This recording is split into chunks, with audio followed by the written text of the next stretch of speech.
Welcome to your weekly market update. Personal Consumption Expenditure, or PCE, which is the Fed's favorite measure of inflation, showed that inflation rose at 0.1% in November and 5% year over year. The previous report from October was revised a touch higher, and while it was nice to see the drop in November, it would have been even bigger without that revision. The core rate, which strips out food and energy prices and is really the main focus of the Fed, rose 0.2% or 4.7 year over year, which is a moderation from the 5% seen in the previous report. So there's still work to be done as the Fed wants the core PCE to reach about 2%, but it's made nice improvements from the peak of 5.4% in February, and we anticipate this to gradually continue to move lower one report at a time.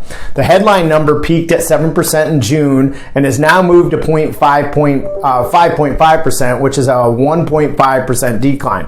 If you were to analyze the last few months and readings, it would equate to 3% inflation rate, which proves what the Fed is doing is working. I believe we should see some more meaningful drops in January or February as the shelter data should catch up and start to be deflationary. Remember, rent, lodging, home prices are all coming down in real time, and you'll see this showing in these reports by March or April, which should mean lower mortgage rates ahead. Now, new home sales, which measures signed contracts on new homes, new construction, rose 5.8% in November. This was much stronger than the estimates that the analysts expected of a 4.7% decline. October's figure was revised a little bit lower, which made the gains seem a little bit bigger, but when taking into account that its sales still rose 1.3%, sales are now down just 12% from the year over 2021. I expect the next report to show more activity as well because rates have come down lower. So next week we'll get that important pending home sales report, which will be released showing buyers signed contracts on existing homes in November. And since rates did drop from October, it will be interesting to see the pickup in activity. Now, there were 461,000 new homes for sale at the end of November, a drop from 2.3% in October. And at the current pace of sales, the media will spin this that there's 8.6 months of supply.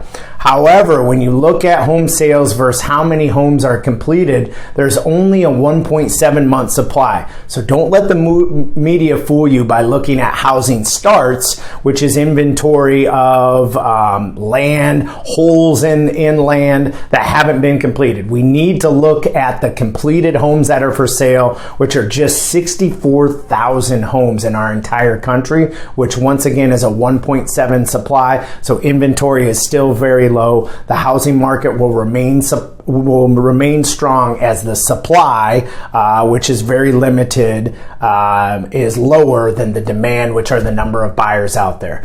So still a very strong housing market. Stay on your home search because when rates drop, which we think will start around March or April, there's going to be way more competition for these homes and you're not going to get as good a deal as you would have got now. If we can help you with any numbers, give us a call, 312-731-4939, or you can email us at this email anytime.